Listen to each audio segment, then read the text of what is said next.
Assalamualaikum warahmatullahi wabarakatuh. Saya Via Seviana, NIM 21014171010 dari Pendidikan Bahasa dan Sastra Indonesia kelas 1. Saya akan memaparkan mengenai pembelajaran teks eksposisi, yaitu menentukan struktur dan kaidah teks eksposisi. Assalamualaikum warahmatullahi wabarakatuh. Selamat pagi anak-anak.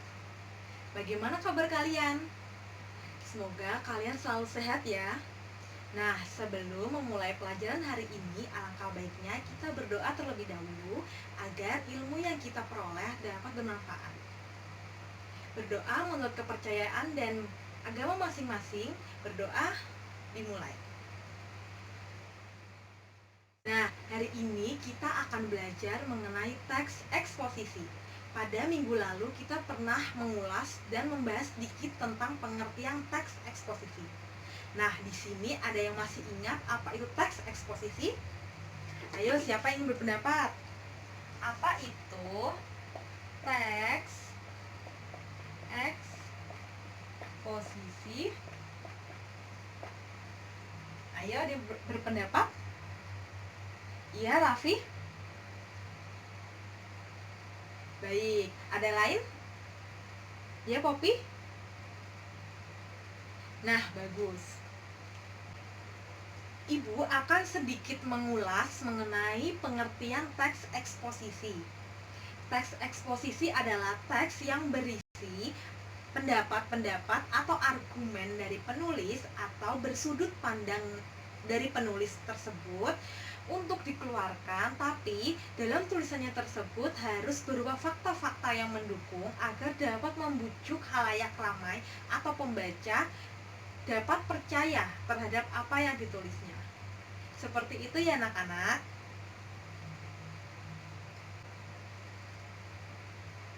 Nanti ibu akan membagikan mengenai teks yang berjudul Nasib Hutan Kita Semakin Suram. Nah, dari teks tersebut nanti kalian berdiskusi secara kelompok untuk mendiskusikan struktur dan kaidah dari teks eksposisi. Paham anak-anak? Nah, nanti satu kelompok terdiri atas 4 orang ya. Sebelum berkelompok, ibu akan menjelaskan atau memaparkan mengenai materi struktur kaidah teks eksposisi. Nah, yang pertama adalah struktur teks eksposisi. Apa sih yang pertama struktur teks eksposisi itu? Nah, yang pertama adalah tesis. Tesis ini berisi ungkapan atau permasalahan awal. Permasalahan awal atau isu yang sedang diperbincangkan. Nah, nantinya dalam teks eksposisi itu yang pertama harus menentukan tesis, permasalahan apa yang ada di lingkungan, permasalahan apa yang sedang hangat diperbincangkan. Seperti itu. Nah, yang kedua adalah rangkaian argumen. Nah, di sini nanti rangkaian argumen itu berisi pendapat-pendapat dari seseorang sebagai penguat. Nah, sebagai penguat ya. Jadi, di rangkaian argumen ini akan ada banyak pendapat dari ahli ataupun dari seseorang yang menguatkan awal mulanya permasalahan. Seperti itu ya. Nah, yang ketiga adalah penegasan ulang.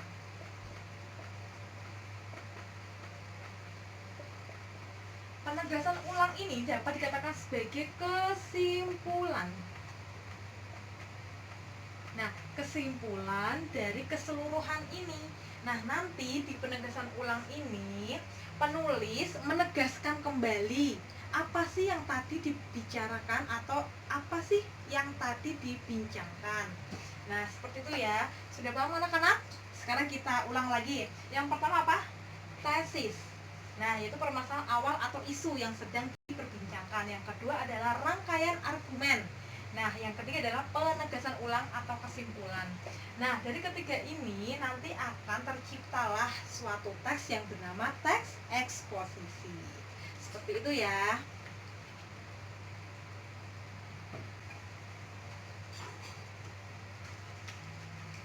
Nah, selanjutnya kita beralih ke kaidah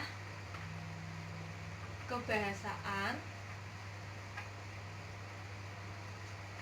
teks eksposisi. Nah, dalam kaidah teks eksposisi itu ada 6. Yang pertama adalah banyak menggunakan pernyataan persuasif. Persuasif ini artinya adalah membujuk. Nah, jadi teks eksposisi itu sifatnya membujuk atau mengajak agar pembaca itu ikut terjun dalam permasalahan yang sedang diperbincangkan. Nah, yang kedua, berisi mengenai fakta. Nah, jadi itu berisi tentang fakta atau permasalahan yang secara real, yang didukung oleh fakta-fakta tertentu, sehingga apa yang disampaikan itu benar-benar terjadi dan dapat dipertanggungjawabkan. Nah, seperti itu ya. Ya, nomor 3 yaitu menggunakan istilah teknis. Istilah teknis ini artinya terdapat sekali pendapat-pendapat dari seseorang, misalnya menurut siapa, lalu disimpulkan, sehingga dapat terdapat banyak sekali argumen-argumen atau pendapat dari seseorang. Nah, yang keempat adalah pernyataan ungkapan bersifat menilai atau mengomentari.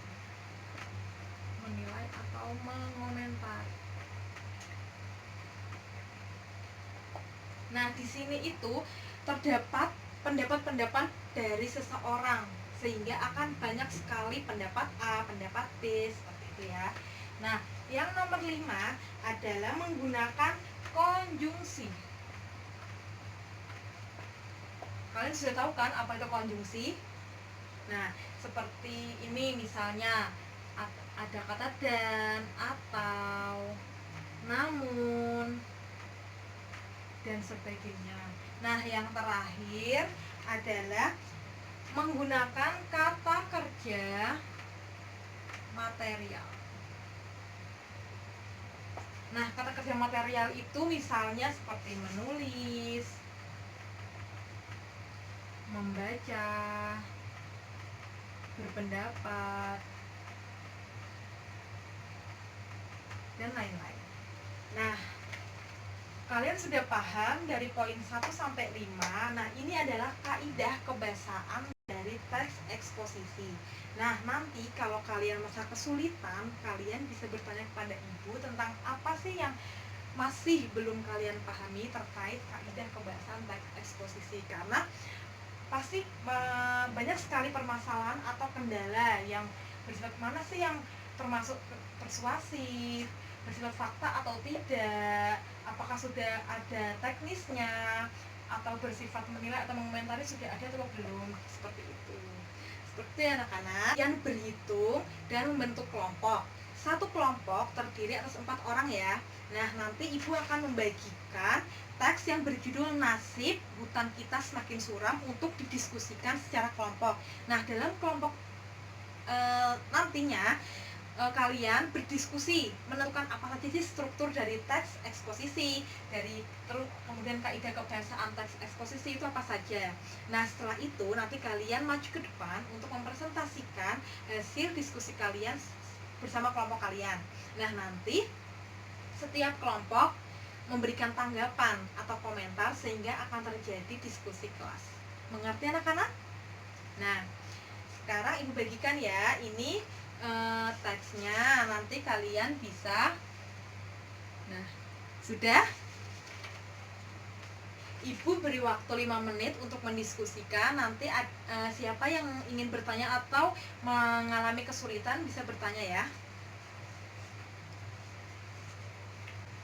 Ayo anak-anak, waktunya sudah habis ya. Nah, sekarang kalian maju per kelompok, ayo, untuk mempresentasikan hasil diskusi kalian. Ya, pertama kelompok 1.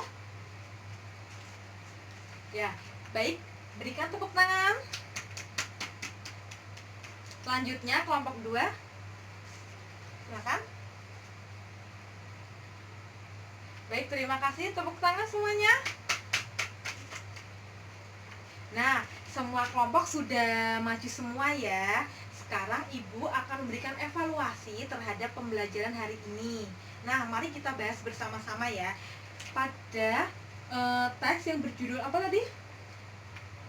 Nasib hutan kita semakin suram. Nah,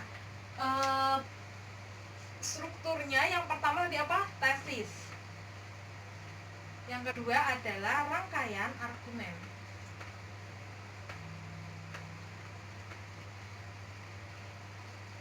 Yang ketiga adalah penegasan ulang. Nah, tesis ini berada pada paragraf pertama sampai paragraf kelima.